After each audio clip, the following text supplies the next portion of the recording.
Hi guys, అందరికి కూడా good morning. ఇవాళ వీడియోలో ఏంటంటే ఆంధ్రప్రదేశ్ స్టేట్ నుంచి రీసెంట్గా మనకైతే డ్రాట్మ్యాన్ ఎగ్జామినేషన్ సంబంధించి నోటిఫికేషన్ అనేది అయితే రిలీజ్ కావడం అయితే జరిగింది. సో ఇందులో ఏంటంటే ఐటీఐ క్వాలిఫికేషన్ మీద అయితే మనకైతే జాబ్ నోటిఫికేషన్ అనేది అయితే రిలీజ్ కావడం అయితే జరిగింది. అందులో ఏంటంటే టోటల్గా మనకైతే 300 మార్క్స్కి అయితే ఎగ్జామ్ అనేది అయితే కండక్ట్ చేస్తున్నారు. పార్ట్ 1 150 మార్కులకి అండ్ పార్ట్ 2 150 మార్కులకి అయితే కండక్ట్ చేయబోతున్నారు. సో పార్ట్ 2లో 150 క్వశ్చన్స్ సంబంధించి ఎక్స్పెక్టెడ్ క్వశ్చన్ అండ్ ఆన్సర్స్ అనేది అయితే చూద్దాము. సో ఇందులో ఏంటంటే easy level, moderate level, hard లెవెల్లో ఎక్స్పెక్టెడ్ క్వశ్చన్ అండ్ ఆన్సర్స్ ఎలా ఇవ్వచ్చు అనేది అయితే మనమైతే వీడియో అనేది అయితే చేయబోతున్నాను. ఇందులో ఏంటంటే ఎక్స్పెక్టెడ్ క్వశ్చన్ అండ్ ఆన్సర్స్లో ఈజీ లెవెల్లో క్వశ్చన్ అండ్ ఆన్సర్స్ అనేది అయితే చేయడం జరుగుతుంది. అందులో ఏంటంటే 1 నుంచి 75 వరకు అయితే క్వశ్చన్ అండ్ ఆన్సర్ సంబంధించి ఆల్రెడీ వీడియో అనేది అయితే చేయడం జరిగింది. సో ఇంకా ఎవరైనా కానీ ఆ వీడియో చూడనట్లయితే ఆ వీడియో యొక్క లింక్ని అయితే కింద డిస్క్రిప్షన్లో ఇస్తాను, అక్కడికి వెళ్ళి అయితే చెక్ చేయండి గైస్. అండ్ ఇప్పుడైతే ఈ వీడియోలో ఏంటంటే 75 క్వశ్చన్ నుంచి రిమైనింగ్ క్వశ్చన్ అండ్ ఆన్సర్స్ అనేది అయితే చేద్దాము. సో ఫస్ట్ 76వ క్వశ్చన్ వచ్చేసరికి కోణం లే చేయడంలో తప్పులనైతే అడుగుతున్నారు. ఆన్సర్ వచ్చేసరికి సెట్ ఆఫ్ లోపాలు అనేది అయితే మన ఆన్సర్ అయితే అవుతుంది. అండ్ నెక్స్ట్ 77వ క్వశ్చన్ వచ్చేసరికి లైన్ సెట్ అవుట్ పద్ధతి అయితే అడుగుతున్నారు. ఆన్సర్ వచ్చేసరికి డైరెక్ట్ మరియు రివర్స్ అనేది అయితే మన ఆన్సర్ అయితే అవుతుంది. అండ్ నెక్స్ట్ 78వ క్వశ్చన్ వచ్చేసరికి లాటిట్యూడ్ మరియు డిపార్చర్ అంటే ఏమిటనైతే అడుగుతున్నారు. ఆన్సర్ వచ్చేసరికి కోఆర్డినేట్ లెక్కింపు అనేది అయితే మన ఆన్సర్ అయితే అవుతుంది. అండ్ నెక్స్ట్ 78వ క్వశ్చన్ వచ్చేసరికి క్లోజ్డ్ ట్రావర్స్ అంటే ఏమిటనైతే అడుగుతున్నారు. సో ఆన్సర్ వచ్చేసరికి మొదటి మరియు చివరి పాయింట్ కలవడం అనేది అయితే మన ఆన్సర్ అయితే అవుతుంది. అండ్ నెక్స్ట్ 80వ క్వశ్చన్ వచ్చేసరికి ఓపెన్ ట్రావర్స్ అంటే ఏమిటనైతే అడుగుతున్నారు. ఆన్సర్ వచ్చేసరికి మొదటి మరియు చివరి పాయింట్ వేరువేరనైతే మన ఆన్సర్ అయితే అవుతుంది. అండ్ నెక్స్ట్ 81వ క్వశ్చన్ వచ్చేసరికి క్లోజింగ్ ఎర్రర్ అంటే ఏమిటనైతే అడుగుతున్నారు. ఆన్సర్ వచ్చేసరికి ప్రారంభ మరియు ముగింపు పాయింట్ తేడా అనేది అయితే మన ఆన్సర్ అయితే అవుతుంది. అండ్ నెక్స్ట్ 82వ క్వశ్చన్ వచ్చేసరికి థియోడాలైట్ సర్వేలో ప్రామాణిక పద్ధతి అనేది అడుగుతున్నారు. సో ఆన్సర్ వచ్చేసరికి రిపిటేషన్ అనేది అయితే మన ఆన్సర్ అయితే అవుతుంది. అండ్ నెక్స్ట్ 83వ క్వశ్చన్ వచ్చేసరికి పర్మనెంట్ అడ్వర్టైజ్మెంట్ అంటే ఏమిటనైతే అడుగుతున్నారు. ఆన్సర్ వచ్చేసరికి ఇన్స్ట్రుమెంట్ స్థిర సర్దుబాటు అనేది అయితే మన ఆన్సర్ అయితే అవుతుంది. అండ్ నెక్స్ట్ వచ్చేసరికి 84వ క్వశ్చన్ వచ్చేసరికి కేర్ మరియు మెయింటెనెన్స్ అంటే ఏమిటనైతే అడుగుతున్నారు. ఆన్సర్ వచ్చేసరికి శుభ్రంగా ఉంచడం అనేది అయితే మన ఆన్సర్ అయితే అవుతుంది. అండ్ నెక్స్ట్ 85వ క్వశ్చన్ వచ్చేసరికి ట్రావర్స్ చెకింగ్ అంటే ఏమిటనైతే అడుగుతున్నారో. ఆన్సర్ వచ్చేసరికి క్లోజింగ్ ఎర్రర్ సరిచేయడం అనేది అయితే మన ఆన్సర్ అయితే అవుతుంది. అండ్ నెక్స్ట్ 86వ క్వశ్చన్ వచ్చేసరికి థియోడాలైట్ రకాలనైతే అడుగుతున్నారు. ఆన్సర్ వచ్చేసరికి వెర్నియర్, టేపింగ్ అండ్ డిజిటల్ అనేవి అయితే థియోడాలైట్ యొక్క రకాలైతే అవుతాయి. సో వీడియోను ఎవరైనా కానీ కొత్తగా చూస్తున్నట్లయితే please like, share and subscribe చేసుకోవడం అయితే మర్చిపోద్దండి గైస్, ఇలాంటి మరిన్ని వీడియోస్ అండ్ మరిన్ని అప్డేట్స్ కోసం అయితే. అండ్ నెక్స్ట్ వచ్చేసరికి ఈ యొక్క పార్ట్ 2లో 5th టాపిక్ అయినటువంటి టోటల్ స్టేషన్ నుంచి ఎక్స్పెక్టెడ్ క్వశ్చన్ అండ్ ఆన్సర్స్ అనేది అయితే చూద్దాము ఈజీ లెవెల్లో. సో నెక్స్ట్ వచ్చేసరికి 91వ క్వశ్చన్ వచ్చేసరికి టోటల్ స్టేషన్ అంటే ఏమిటనైతే అడుగుతున్నారు. సో ఆన్సర్ వచ్చేసరికి ఎలక్ట్రానిక్ సర్వే పరికరం అనేది అయితే మన ఆన్సర్ అయితే అవుతుంది. అండ్ నెక్స్ట్ 92వ క్వశ్చన్ వచ్చేసరికి టోటల్ స్టేషన్ భాగాలను అయితే అడుగుతున్నారు. ఆన్సర్ వచ్చేసరికి ఈడిఎం, థియోడాలైట్ అండ్ డేటా స్టోరేజ్ అనేది అయితే మన ఆన్సర్ అయితే అవుతుంది. అండ్ నెక్స్ట్ 93వ క్వశ్చన్ వచ్చేసరికి ఈడిఎం పూర్తి రూపం అని అయితే అడుగుతున్నారు. ఆన్సర్ వచ్చేసరికి ఎలక్ట్రానిక్ డిస్టెన్స్ మెజర్మెంట్ అనేది అయితే మన ఆన్సర్ అయితే అవుతుంది. అండ్ నెక్స్ట్ 94వ క్వశ్చన్ వచ్చేసరికి టోటల్ స్టేషన్ ప్రయోజనం అనేది అడుగుతున్నారు. ఆన్సర్ వచ్చేసరికి వేగంగా ఖచ్చితంగా కొలవడం అనేది అయితే మన ఆన్సర్ అయితే అవుతుంది. అండ్ నెక్స్ట్ 95వ క్వశ్చన్ వచ్చేసరికి టోటల్ స్టేషన్లో డేటా డిస్ప్లే అంటే ఏమిటని అయితే అడుగుతున్నారు. సో ఆన్సర్ వచ్చేసరికి ఎల్సిడి స్క్రీన్ అనేది అయితే మన ఆన్సర్ అయితే అవుతుంది. నెక్స్ట్ 96వ క్వశ్చన్ వచ్చేసరికి రీడింగ్ పద్ధతి అయితే అడుగుతున్నారు. ఆన్సర్ వచ్చేసరికి ఆటోమేటిక్ అనేది అయితే మన ఆన్సర్ అయితే అవుతుంది. అండ్ నెక్స్ట్ 97వ క్వశ్చన్ వచ్చేసరికి ట్రావర్స్ రకాలనైతే అడుగుతున్నారు. ఆన్సర్ వచ్చేసరికి ఓపెన్ మరియు క్లోజ్డ్ అనేది అయితే మన ఆన్సర్ అయితే అవుతుంది. అండ్ నెక్స్ట్ 98వ క్వశ్చన్ వచ్చేసరికి పోలార్ కోఆర్డినేట్ సిస్టమ్ అంటే ఏమిటనైతే అడుగుతున్నారు. సో ఆన్సర్ వచ్చేసరికి దూరం మరియు కోణంతో పాయింట్ లెక్క అనేది అయితే మన ఆన్సర్ అయితే అవుతుంది. నెక్స్ట్ 99వ క్వశ్చన్ వచ్చేసరికి డేటా ట్రాన్స్ఫర్ అంటే ఏమిటనైతే అడుగుతున్నారు.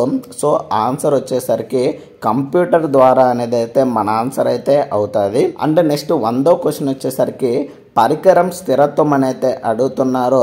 సో ఆన్సర్ వచ్చేసరికి ట్రైపాడ్ ద్వారా అనేది అయితే మన ఆన్సర్ అయితే అవుతుంది. సో ఈ యొక్క వీడియోను యాక్చువల్గా అయితే ఈ తెలుగులో ఎందుకు చేస్తున్నా అంటే సో ఇది వచ్చేసరికి ఐటీఐ క్వాలిఫికేషన్ మీద కదా. సో దానివల్ల ఏంటంటే మ్యాక్సిమం తెలుగు పీపుల్ అప్లై చేసి సో ఇంగ్లీష్ కంటే కూడా తెలుగు అయితే ఈజీగా అర్థం అవుతుంది అనేసి నేనైతే మొత్తం తెలుగులో అయితే మీకైతే ఎక్స్ప్లెయిన్ చేయడం అయితే జరుగుతుంది. సో ఇంగ్లీష్లో యాక్చువల్గా ఏంటంటే ఇంగ్లీష్లోనే చేద్దాం అనుకున్నాం. సో కానీ మనకేంటంటే ఈ యొక్క ఐటీఐ క్వాలిఫికేషన్ బేసిక్ లెవెల్ కాబట్టి సో ఇంగ్లీష్లో అనేది కొంచెం డిఫికల్ట్ అనేది అయితే అవుతుంది అనేసి మొత్తం అయితే నేనైతే తెలుగులో అయితే చేయడం జరుగుతుంది వీడియోనైతే. సో ఈ యొక్క పీడిఎఫ్ అనేది అయితే కావాలంటే మాత్రము కింద కామెంట్ సెక్షన్లో కామెంట్ చేయండి. అండ్ ఇంకోటి ఏంటంటే మన టెలిగ్రామ్ ఛానల్ అయితే జాయిన్ అవ్వండి గాయస్. ఈ యొక్క పీడిఎఫ్ యొక్క మొత్తం డీటెయిల్స్ అయితే నేనైతే మన టెలిగ్రామ్ ఛానల్ అయితే అప్లోడ్ చేయడం అయితే జరుగుతుంది. అండ్ నెక్స్ట్ 101వ క్వశ్చన్ వచ్చేసరికి ఈడిఎం సూత్రం అనేది అయితే అడుగుతున్నారు. సో ఆన్సర్ వచ్చేసరికి ఎలక్ట్రోమాగ్నెటిక్ తరంగాలు అనేది అయితే మన ఆన్సర్ అయితే అవుతుంది. అండ్ నెక్స్ట్ 102వ క్వశ్చన్ వచ్చేసరికి టోటల్ స్టేషన్ ప్రయోజనాలను అయితే అడుగుతున్నారు. ఆన్సర్ వచ్చేసరికి సమయం ఆదా అనేది అయితే మన ఆన్సర్ అయితే అవుతుంది. అండ్ నెక్స్ట్ వచ్చేసరికి టోటల్ స్టేషన్ లోపాలను అయితే అడుగుతున్నారు. ఆన్సర్ వచ్చేసరికి బ్యాటరీ తక్కువగా ఉండటం అనేది అయితే మన ఆన్సర్ అయితే అవుతుంది. అండ్ నెక్స్ట్ 104వ క్వశ్చన్ వచ్చేసరికి సర్వే డేటా నిల్వనైతే అడుగుతున్నారు. ఆన్సర్ వచ్చేసరికి అంతర్గత మెమొరీలు అనేది అయితే మన ఆన్సర్ అయితే అవుతుంది. అండ్ నెక్స్ట్ 105వ క్వశ్చన్ వచ్చేసరికి జీపీఎస్తో టోటల్ స్టేషన్ అనుసంధానం అని అయితే అడుగుతున్నారు. సో ఆన్సర్ వచ్చేసరికి ఖచ్చితత్వం పెరగడం అనేది అయితే మన ఆన్సర్ అయితే అవుతుంది. సో మీకైతే ఒక క్వశ్చన్ అనేది ఇస్తున్నాను. సో జీపీఎస్ ఫుల్ ఫామ్ ఏంటనేది అయితే కామెంట్ సెక్షన్లో కామెంట్ చేయండి. సో ఎంతమంది కరెక్ట్గా చెప్తారనేది అయితే చూద్దాము. ఈ యొక్క జీపీఎస్ ఫుల్ ఫామ్ అనేది అయితే ఎంతమంది కరెక్ట్గా గెస్ చేస్తారనేది అయితే చూద్దాము.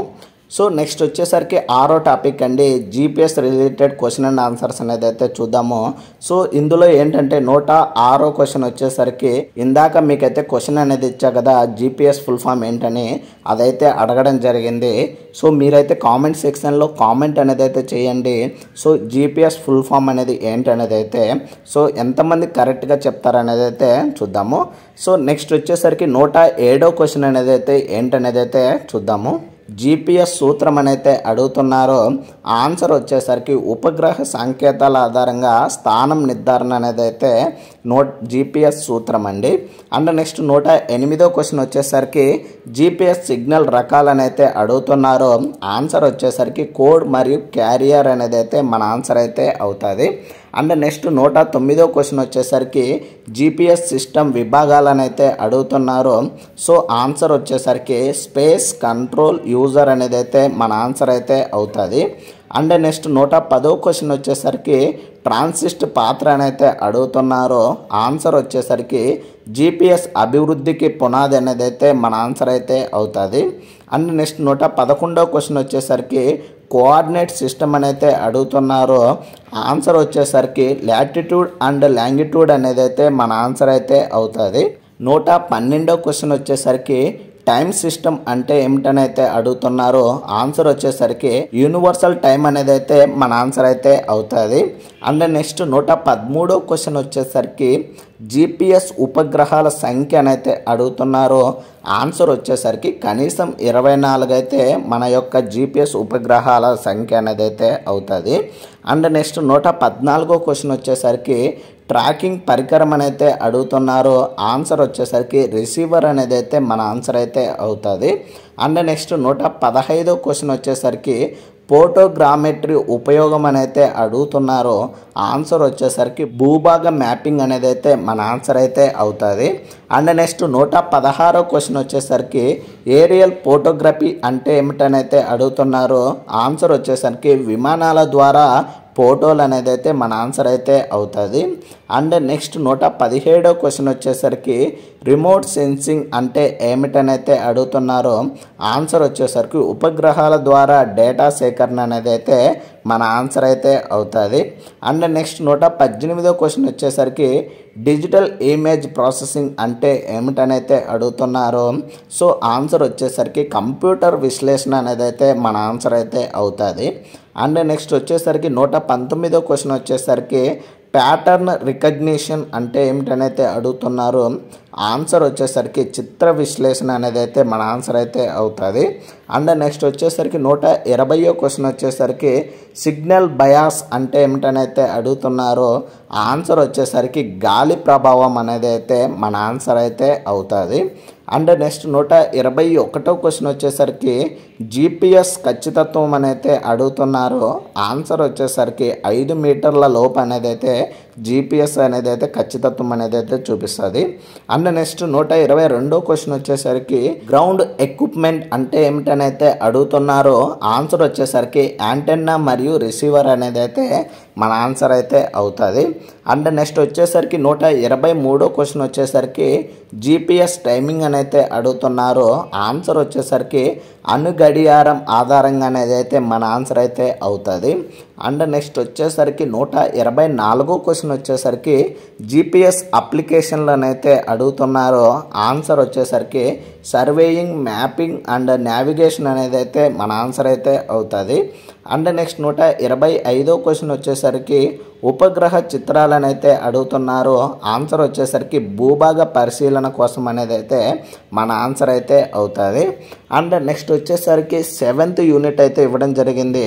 Units arithmetic, algebra, geometry and mensuration related question and answers అనేది అయితే ఇవ్వడం జరిగింది.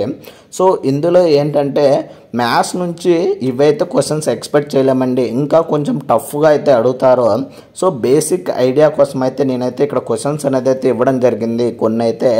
సో కానీ మరీ ఇంత ఈజీగా అయితే మ్యాథ్స్ రిలేటెడ్ క్వశ్చన్స్ అనేది అయితే ఇవ్వరు, ఇంకా కొంచెం టఫ్గా అయితే క్వశ్చన్స్ అనేది అయితే రావడం అయితే జరుగుతుంది. సో 126వ క్వశ్చన్ వచ్చేసరికి SI వ్యవస్థలో పొడవు యూనిట్ అనేది అడుగుతున్నారు ఆన్సర్ వచ్చేసరికి మీటర్ అండి. అండ్ నెక్స్ట్ 127వ క్వశ్చన్ వచ్చేసరికి ద్రవ్యరాశి యూనిట్ అయితే అడుగుతున్నారు ఆన్సర్ వచ్చేసరికి కిలోగ్రామ్ అండి. అండ్ నెక్స్ట్ 128వ క్వశ్చన్ వచ్చేసరికి సమయ యూనిట్ అయితే అడుగుతున్నారు ఆన్సర్ వచ్చేసరికి సెకండ్స్ అండి. అండ్ నెక్స్ట్ 129వ క్వశ్చన్ వచ్చేసరికి 1 మీటర్ ఎన్ని సెంటీమీటర్లు అయితే అడుగుతున్నారు ఆన్సర్ వచ్చేసరికి 100 సెంటీమీటర్లు అయితే మన ఆన్సర్ అయితే అవుతుంది. అండ్ నెక్స్ట్ వచ్చేసరికి 130వ క్వశ్చన్ వచ్చేసరికి 1 కిలోమీటర్ ఎన్ని మీటర్లు అయితే అడుగుతున్నారు ఆన్సర్ వచ్చేసరికి 1000 మీటర్లు అనేది అయితే మన ఆన్సర్ అయితే అవుతుంది. అండ్ నెక్స్ట్ 131వ క్వశ్చన్ వచ్చేసరికి ఏరియా యూనిట్ అయితే అడుగుతున్నారు ఆన్సర్ వచ్చేసరికి చదరపు మీటర్ అనేది అయితే మన ఆన్సర్ అయితే అవుతుంది. అండ్ నెక్స్ట్ వచ్చేసరికి 132వ క్వశ్చన్ వచ్చేసరికి వాల్యూమ్ యూనిట్ అనేది అడుగుతున్నారు ఆన్సర్ వచ్చేసరికి ఘనమీటర్ అనేది అయితే మన ఆన్సర్ అనేది అయితే అవుతుంది. అండ్ నెక్స్ట్ వచ్చేసరికి 133వ క్వశ్చన్ వచ్చేసరికి ప్రెజర్ యూనిట్ అనేది అడుగుతున్నారు ఆన్సర్ వచ్చేసరికి పాస్కల్ అండి. అండ్ నెక్స్ట్ వచ్చేసరికి 134వ క్వశ్చన్ వచ్చేసరికి స్పీడ్ యూనిట్ అయితే అడుగుతున్నారు ఆన్సర్ వచ్చేసరికి మీటర్ బై సెకండ్ అని అయితే మన ఆన్సర్ అయితే అవుతుంది. అండ్ నెక్స్ట్ 135వ క్వశ్చన్ వచ్చేసరికి half into base into height అని అయితే అడగడం జరిగింది. సో ఇది వచ్చేసరికి ట్రయాంగిల్ ఏరియా యొక్క ఫార్ములా అండి. అండ్ నెక్స్ట్ వచ్చేసరికి 136వ క్వశ్చన్ వచ్చేసరికి సర్కిల్ ఏరియా అని అడుగుతున్నారు. ఆన్సర్ వచ్చేసరికి పై ఆర్ స్క్వేర్ అనేది అయితే మన ఆన్సర్ అయితే అవుతుంది. అండ్ నెక్స్ట్ వచ్చేసరికి 137వ క్వశ్చన్ వచ్చేసరికి సర్కిల్ పరిధి అయితే అడుగుతున్నారు. ఆన్సర్ వచ్చేసరికి 2πr అనేది అయితే మన ఆన్సర్ అయితే అవుతుంది. అండ్ నెక్స్ట్ వచ్చేసరికి 138వ క్వశ్చన్ వచ్చేసరికి రెక్టాంగిల్ ఏరియా అయితే అడుగుతున్నారు. సో ఆన్సర్ వచ్చేసరికి లెంత్ అండ్ బ్రెడ్త్ అనేది అయితే మన ఆన్సర్ అయితే అవుతుంది. అండ్ నెక్స్ట్ వచ్చేసరికి 139వ క్వశ్చన్ వచ్చేసరికి సిలిండర్ వాల్యూమ్ అయితే అడుగుతున్నారు. సో ఆన్సర్ వచ్చేసరికి పై ఆర్ స్క్వేర్ హెచ్ అని అయితే ఇవ్వడం జరిగింది. సో ఏంటంటే ఇవైతే మరి తక్కువ అంచనా వేసేదానికి లేదు, ఇవి అడగరు అనేది అయితే కాదు. సో ఏంటంటే ఒకవేళ క్వశ్చన్ పేపర్ మీకు కొంచెం ఈజీగా అనిపించినట్లయితే ఇవైనా అడగచ్చు కొన్నిసార్లు. కొందరికైతే ఇవి కూడా అంటే ఐడియా లేకుండా ఉండొచ్చు. సో ఇవి కూడా మీరైతే ఒకసారి చూసి అయితే నేర్చుకొని పెట్టుకోండి. సో ఎగ్జామ్లో ఎప్పుడు ఏ విధంగా క్వశ్చన్లు అడుగుతాడు, ఏ క్వశ్చన్స్ అడగచ్చు అనేది ఎప్పుడు మనం ఎక్స్పెక్ట్ చేయలేం కాబట్టి సో వీటి మీద కూడా ఒకసారి నాలెడ్జ్ అనేది అయితే తెచ్చుకోండి గైస్. సో నేనైతే మరీ ఇంత ఈజీగా ఇచ్చారు కదా సో ఇవి ఇవ్వచ్చా అనేది మనం ఎప్పుడూ ఎక్స్పెక్ట్ చేయకూడదు. క్వశ్చన్ పేపర్ అనేది అయితే ఎలా అయినా వస్తుంది కాబట్టి మీకైతే ఒక ఐడియా అయితే తెచ్చుకోవడానికి అయితే రెడీగా ఉండండి గైస్. నెక్స్ట్ 140వ క్వశ్చన్ వచ్చేసరికి స్పియర్ వాల్యూమ్ అని అయితే అడుగుతున్నారు. ఆన్సర్ వచ్చేసరికి 4/3πr క్యూబ్ అనేది అయితే మన ఆన్సర్ అయితే అవుతుంది. అండ్ నెక్స్ట్ 141వ క్వశ్చన్ వచ్చేసరికి ప్యారలెలోగ్రామ్ ఏరియా అయితే అడుగుతున్నారు. ఆన్సర్ వచ్చేసరికి బేస్ ఇంటూ హైట్ అనేది అయితే మన ఆన్సర్ అయితే అవుతుంది. అండ్ నెక్స్ట్ వచ్చేసరికి 142వ క్వశ్చన్ వచ్చేసరికి క్వాడ్రిలేటరల్ ఏరియా అయితే అడుగుతున్నారు. ఆన్సర్ వచ్చేసరికి 2 ట్రయాంగిల్స్ ఏరియాల సమయం అయితే మన ఆన్సర్ అయితే అవుతుంది. అండ్ నెక్స్ట్ 143వ క్వశ్చన్ వచ్చేసరికి లాగారితం ప్రధాన ఉపయోగం అయితే అడుగుతున్నారు. ఆన్సర్ వచ్చేసరికి గుణకారాన్ని అదనంగా మార్చడం అనేది అయితే మన ఆన్సర్ అయితే అవుతుంది. అండ్ నెక్స్ట్ వచ్చేసరికి 144వ క్వశ్చన్ వచ్చేసరికి ట్రిగ్నోమెట్రిక్ రేషియో అయితే అడుగుతున్నారు. సో ఆన్సర్ వచ్చేసరికి సైన్, కొసైన్ అండ్ ట్యాన్ అనేది అయితే మన ఆన్సర్ అయితే అవుతుంది. అండ్ నెక్స్ట్ వచ్చేసరికి 145వ క్వశ్చన్ వచ్చేసరికి హైట్ అండ్ డిస్టెన్స్ సమస్యలు అయితే అడుగుతున్నారు. సో ఆన్సర్ వచ్చేసరికి ట్రిగ్నోమెట్రీతో పరిష్కారం అనేది అయితే మన ఆన్సర్ అయితే అవుతుంది. అండ్ నెక్స్ట్ వచ్చేసరికి 146వ క్వశ్చన్ వచ్చేసరికి ట్రాపిజోయిడ్ ఏరియా అయితే అడుగుతున్నారు. ఆన్సర్ వచ్చేసరికి half into a+b into height అని అయితే ఇవ్వడం జరిగింది. అండ్ నెక్స్ట్ 147వ క్వశ్చన్ వచ్చేసరికి సింప్సన్ రూల్స్ అయితే అడుగుతున్నారు. ఆన్సర్ వచ్చేసరికి ఏరియా గణన పద్ధతి అనేది అయితే మన ఆన్సర్ అయితే అవుతుంది. అండ్ నెక్స్ట్ 148వ క్వశ్చన్ వచ్చేసరికి ప్రిజ్మాయిడల్ రూల్ అయితే అడుగుతున్నారు.